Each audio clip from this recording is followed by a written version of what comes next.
14-iyul birinchi semina tushgan savollar tahlillarini davom ettiramiz. 7-savolga keldik. Savol sharti quyidagicha: Laton qotishmasi tarkibida Avogadro sonidan 100 marta ko'p miqdorda elektron bo'lgan. Agar bu qotishma temir kixlorid eritmasiga quyilsa, elektronlar soni 1,6% kamayadi. Hosil bo'lgan aralashmada temirning elektronlar soni ruhnikidan 19.6 marta ko'p bo'lsa, dastlabki qotishmadagi mis konsentrlangan sulfatida bilan reaksiyaga kirishganda necha litr gaz chiqaradi degan savol ekan. Xo'p. Demak, laton deganimiz bu ruh bilan mis metallarni aralashmasi dedik.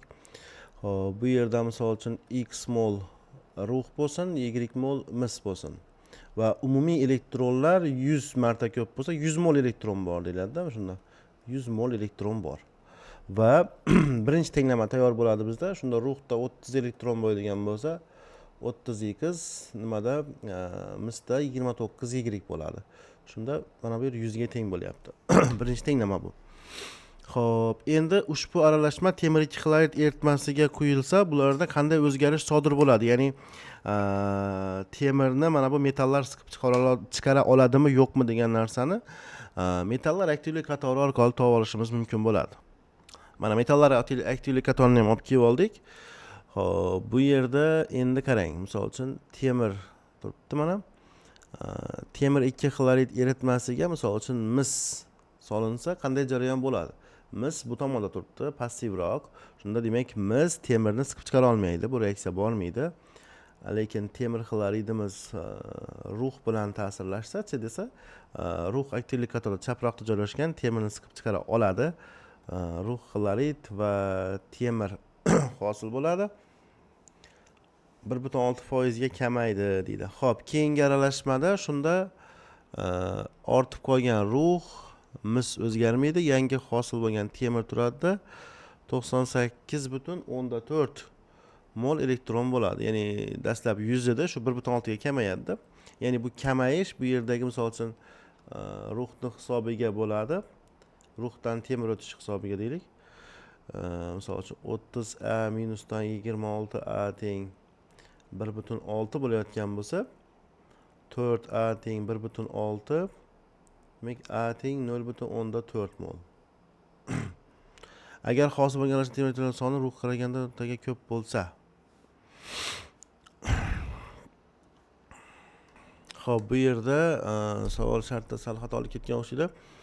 Yozishda mana shu ruhniki ko'p deylik, ruhniki temirnikidan ko'p deylik. Keyingi aralashmada misol uchun 0,4 mol temir bo'lyapti. Xo'p, x minusdan 0,4 mol ruh qolyapti, y mol mis qolyapti. Shunda bu yerda 10,4 mol borki, 26 mol bo'lsa bitta elektronda, bunda 30 elektron bo'ladigan bo'lsa, xo'p, 30x minusdan 12 bo'lyapti-da. Buniki 19,6 ga ko'p bo'ladigan bo'lsa, 10,4 ga 30 ni bundan qo'shib o'tamiz-da bu yoqqa. 19,6 ni. Chunki temirniki ko'p deyapti. Nimaniki ruhniki ko'p deyapti-da. Shunda 30 bo'ladi. Demak shunda 30x minusdan 12 teng 40 bo'lyapti. Shunda 30x teng 42 bo'layotgan bo'lsa, x ni qiymati, hop, 42 ni 30 ga bo'lsak, 1,4 molga to'g'ri kelyapti. Va dastlabki nimaga qaytamiz? Demak, 30 ni 1,4 ga ko'paytirsak 42, 42 dan demak 100 dan ayirgan bo'lsak 58, y miz shunda demak 2 ga to'g'ri keladi. Ya'ni 58 ni 2 ga bo'lish kerak-da shunda. Xo'p, endi mis konsentrlangan sulfat kislota. Demak, dastlabki aralashmada 1,4 mol ruh, 2 mol mis bo'lgan ekanda, shunda 100 elektron bo'ladi. Xo'p, konsentrlangan sulfat kislotasi bilan reaksiyaga kirishganda bu yerda mis sulfat mis sulfati SO2 va suv hosil bo'ladi. Reaksiyani tenglaydigan bo'lsa, bu yerga 2 qo'yishimiz kerak. Tamom.